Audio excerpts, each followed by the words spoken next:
Pendant très longtemps, l'Algérie a été racontée de la même manière. Un pays riche en pétrole. Un pays exportateur de gaz. Un acteur énergétique dépendant des fluctuations mondiales. Cette narration s'est imposée progressivement, jusqu'à devenir presque automatique. Lorsqu'on évoque l'Algérie dans les médias internationaux, dans les analyses économiques ou même dans les discussions géopolitiques, une image revient systématiquement. Celle d'un État rentier, vivant au rythme des barils et des pipelines. Mais cette lecture est profondément incomplète. Elle ne ment pas totalement, mais elle cache l'essentiel. Elle fige l'Algérie dans un rôle étroit, presque figé dans le temps, comme si son destin économique était exclusivement lié aux hydrocarbures.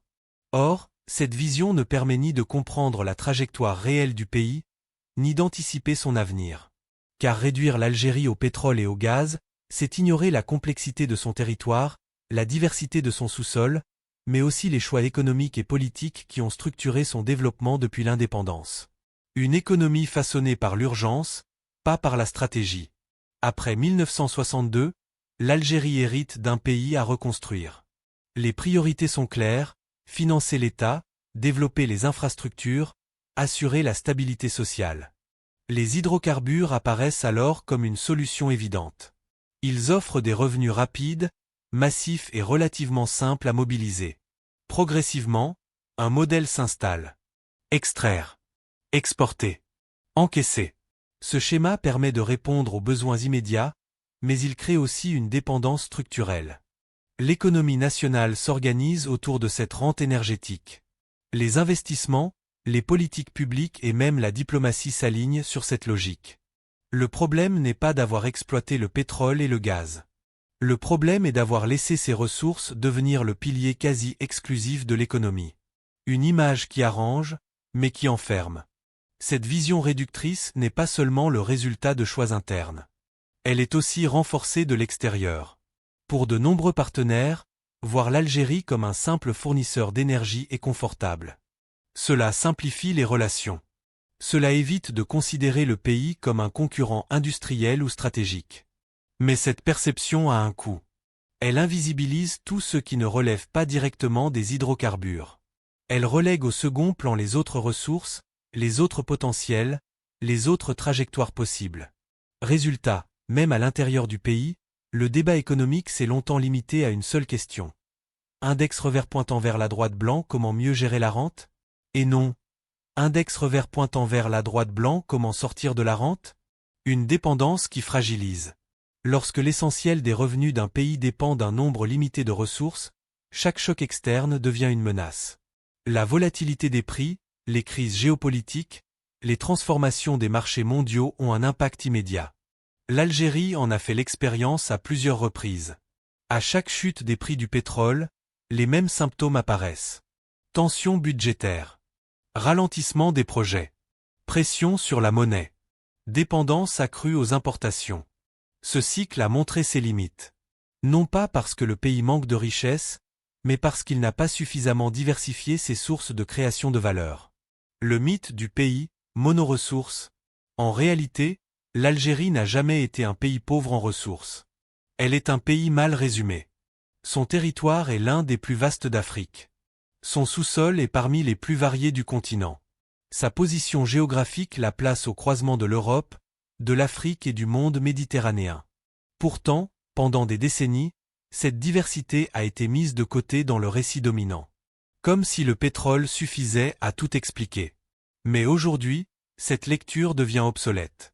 Un monde qui change, et qui oblige à revoir les cartes. Le XXIe siècle ne se joue plus uniquement sur l'énergie fossile. Les rapports de force évoluent.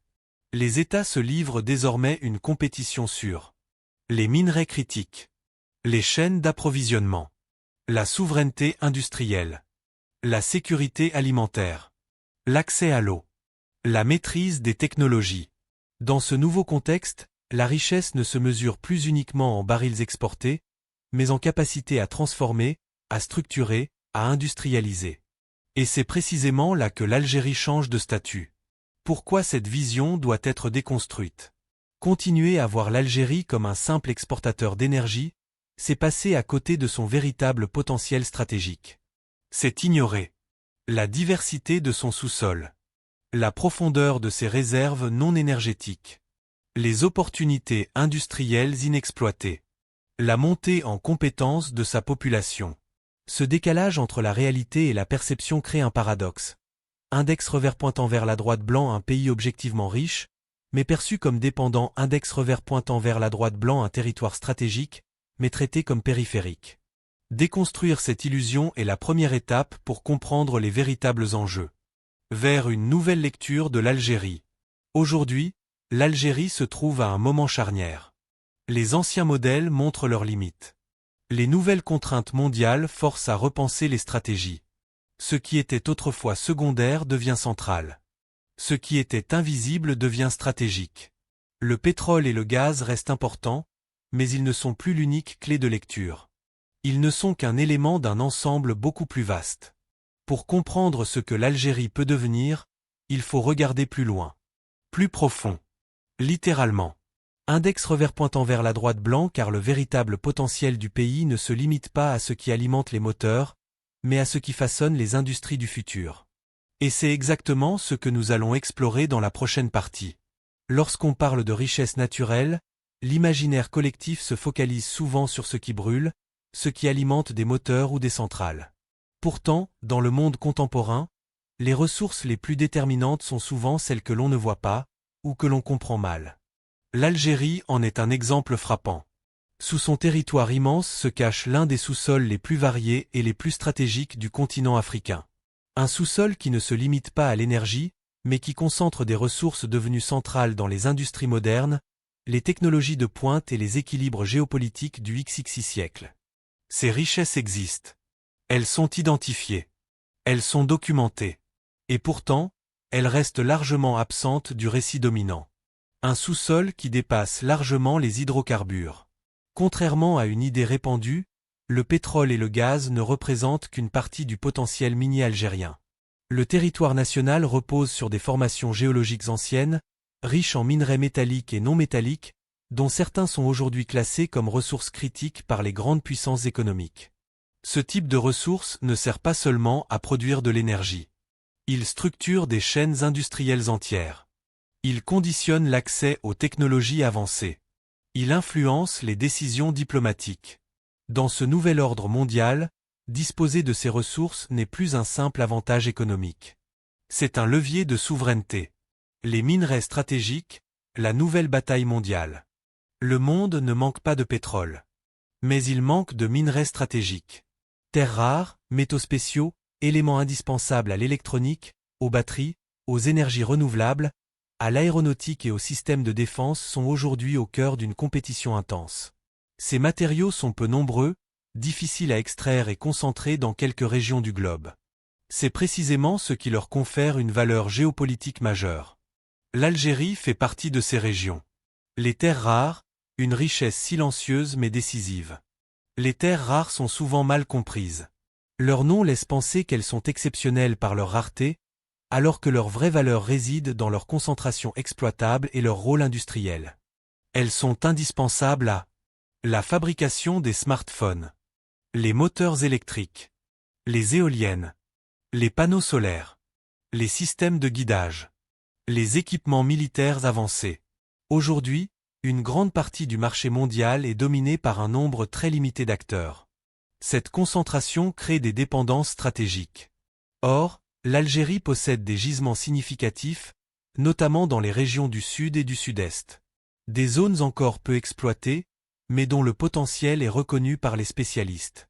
Ce type de ressources ne se contente pas de générer des revenus. Il permet de négocier, d'influencer, de sécuriser des partenariats industriels. À condition de ne pas se limiter à l'exportation brute. Le fer, la base oubliée de la puissance industrielle. Parmi les ressources les plus abondantes du sous-sol algérien figure le fer. Des réserves colossales, comptées en milliards de tonnes, capables de soutenir une industrie sidérurgique à long terme. Le fer n'est pas un minerai spectaculaire. Il ne fait pas la une des journaux. Mais il est le socle de toute industrialisation. Sans acier, pas d'infrastructures lourdes, pas de machines, pas de construction massive, pas d'autonomie industrielle. Pendant longtemps, cette richesse a été sous-utilisée ou mal intégrée dans une vision industrielle globale. Or, exporter du minerai brut revient à exporter une opportunité. La vraie valeur naît lorsque le fer est transformé localement, intégré dans des chaînes de production, utilisé pour bâtir des industries nationales. Les phosphates, une arme silencieuse dans la sécurité alimentaire mondiale. Il existe une ressource dont on parle rarement en termes de puissance, mais qui est pourtant centrale, le phosphate. Les phosphates sont essentiels à la production d'engrais. Sans eux, l'agriculture moderne ne peut pas fonctionner à grande échelle. Dans un monde où la population mondiale continue de croître, les terres cultivables se raréfient, les tensions alimentaires augmentent. Contrôler les phosphates revient à sécuriser une partie de l'alimentation mondiale. L'Algérie dispose de réserves importantes. Ce n'est pas seulement un atout économique, c'est un levier stratégique. Car l'alimentation est devenue un enjeu de stabilité, de diplomatie et parfois même de sécurité nationale. L'eau, la richesse la plus stratégique du XXI siècle. Si le pétrole a façonné le XX siècle, l'eau façonnera le XXI. Sous le Sahara algérien se trouve l'une des plus vastes nappes phréatiques fossiles de la planète. Une réserve accumulée sur des milliers d'années, partagée avec plusieurs pays de la région. Cette eau est une richesse invisible, mais déterminante. Elle conditionne l'agriculture, le développement industriel, l'aménagement du territoire, la stabilité sociale. Dans un contexte de changement climatique et de stress hydrique croissant, disposer de cette ressource devient un avantage stratégique majeur. Mais comme toute richesse rare, elle impose une gestion rigoureuse. Car une nappe fossile n'est pas infinie. Elle se protège, se planifie, se valorise intelligemment. Le désert productif, quand l'agriculture change d'échelle. Pendant longtemps, le Sahara a été perçu comme un espace vide, hostile, improductif. Cette vision appartient au passé. Grâce à l'irrigation maîtrisée, aux technologies agricoles modernes et à la mécanisation, des régions autrefois considérées comme inexploitables deviennent productives. L'agriculture saharienne n'est pas un symbole. C'est une réalité économique en construction. Elle permet de réduire les importations alimentaires, de sécuriser les approvisionnements, de créer de l'emploi, de stabiliser des régions entières. Cette transformation repose directement sur la combinaison de plusieurs ressources. L'eau, l'espace, la technologie et le savoir-faire humain. Le soleil, une énergie longtemps négligée. L'Algérie possède l'un des plus forts taux d'ensoleillement au monde. Une réalité géographique évidente, mais longtemps sous-exploitée. Aujourd'hui, cette ressource prend une dimension nouvelle. Le solaire ne sert pas uniquement à produire de l'électricité. Il ouvre la voie à l'industrialisation verte, la production d'hydrogène, l'exportation d'énergie transformée, l'autonomie énergétique. Dans un monde engagé dans la transition énergétique, le soleil devient une source de puissance au sens large. Produire de l'énergie propre, c'est produire de l'influence. Extraire ou structurer, le vrai choix stratégique. Toutes ces ressources posent une question centrale. Index revers pointant vers la droite blanc, faut-il se contenter d'extraire ou construire des filières complètes? L'histoire montre que les pays qui se limitent à l'exportation brute restent dépendants. Ceux qui transforment localement créent de la valeur, des emplois, des compétences. La richesse ne réside pas uniquement dans le sol, mais dans ce que l'on fait de ce qu'il contient. Un potentiel encore sous-estimé. L'Algérie ne part pas de zéro. Les ressources existent. Les connaissances aussi. Ce qui a longtemps manqué, c'est une vision intégrée, capable de relier le sous-sol à l'industrie à la formation à l'emploi. Aujourd'hui, ce lien commence à se construire. L'enjeu n'est plus de prouver que l'Algérie est riche. L'enjeu est de démontrer qu'elle peut transformer cette richesse en puissance durable. Avoir des ressources ne suffit pas. L'histoire économique mondiale est remplie de pays riches en matières premières mais pauvres en influence, en stabilité et en capacité de décision. La différence entre une nation dépendante et une nation souveraine ne se trouve pas dans le sol, mais dans la stratégie. Ce ne sont pas les richesses naturelles qui font les grandes puissances, mais la manière dont elles sont organisées, transformées et intégrées dans un projet global. C'est précisément à ce niveau que se joue l'avenir de l'Algérie. Le piège historique de l'économie de rente. Pendant longtemps, l'économie algérienne a fonctionné selon un modèle relativement simple. Les hydrocarbures fournissaient des revenus importants, permettant de financer l'État, les importations et une partie du développement social. Ce modèle a eu son utilité. Il a permis d'assurer une stabilité dans des périodes complexes. Mais il a aussi installé une dépendance structurelle. Une économie de rente présente plusieurs fragilités. Elle est exposée aux chocs externes. Elle limite la diversification. Elle freine l'innovation locale. Elle crée peu de valeur ajoutée. À terme, elle réduit la marge de manœuvre stratégique. Passer de l'extraction à la transformation. La véritable rupture ne consiste pas à extraire davantage, mais à transformer localement. Chaque ressource brute exportée sans transformation est une opportunité perdue. Opportunité industrielle. Opportunité d'emploi.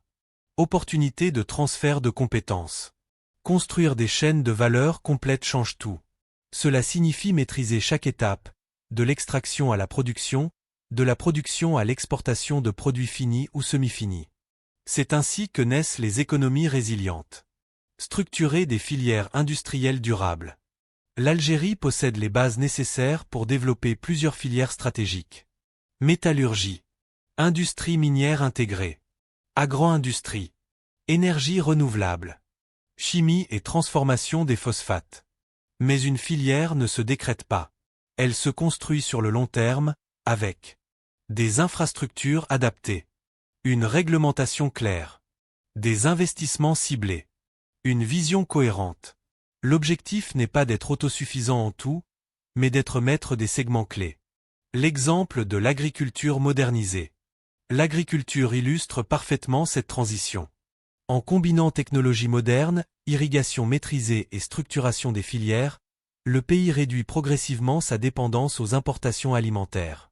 Mais le véritable enjeu n'est pas seulement de produire plus, c'est de produire mieux. Transformer localement. Conditionner. Exporter. Créer des marques nationales. L'agriculture devient alors un pilier économique à part entière, et non un simple secteur de subsistance. L'énergie comme levier industriel. Le solaire et les nouvelles formes d'énergie ne doivent pas être vus uniquement comme des solutions écologiques, mais comme des outils industriels.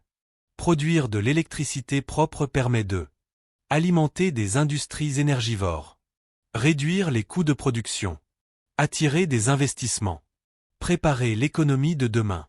L'hydrogène, par exemple, représente un potentiel stratégique majeur. Mais là encore, l'enjeu n'est pas l'exportation brute, mais l'intégration dans un écosystème industriel. La logistique, le chaînon souvent oublié. Transformer suppose de transporter, stocker et exporter efficacement. Ports, routes, chemins de fer, plateformes logistiques ne sont pas de simples infrastructures. Ce sont des instruments de puissance. Avec sa position géographique, l'Algérie peut devenir un hub entre l'Afrique, l'Europe, le bassin méditerranéen. Mais cela nécessite une vision logistique intégrée, au service de la production nationale. La jeunesse, la richesse qui change tout. Au-dessus de toutes les ressources naturelles se trouve une richesse irremplaçable, la population. L'Algérie dispose d'une jeunesse nombreuse, connectée, de plus en plus formée. Une génération capable d'absorber les technologies, d'innover, de créer des entreprises et de porter des projets industriels. Mais cette richesse humaine ne produit de la puissance que si elle est intégrée. Dans l'éducation, dans la formation professionnelle, dans l'entrepreneuriat, dans la recherche. Former, ce n'est pas seulement transmettre des savoirs. C'est créer une capacité collective à transformer les ressources en valeur. De la dépendance à la résilience. Un pays résilie est un pays capable d'absorber les crises. Lorsque les marchés mondiaux se tendent, lorsque les chaînes d'approvisionnement se brisent, ce sont les économies productives qui résistent le mieux. En développant ses capacités industrielles, agricoles et énergétiques, l'Algérie renforce sa souveraineté économique. Elle ne subit plus les crises. Elle les encaisse. Le choix stratégique d'un pays à un carrefour. L'Algérie se trouve aujourd'hui à un moment décisif. Deux trajectoires sont possibles. Rester un fournisseur de matières premières. Devenir un acteur structurant de son espace régional. Ce choix ne dépend pas uniquement des ressources disponibles. Il dépend de la volonté politique, de la cohérence stratégique et de la capacité à penser le long terme. Un pays à comprendre, pas à découvrir. L'Algérie n'est pas un mystère à percer. C'est un pays complexe, riche, en transformation. Sous son sol, des minerais stratégiques. Sous son désert, de l'eau, du soleil, de l'espace. Dans ses terres, une agriculture en mutation. Dans sa population, une énergie humaine considérable.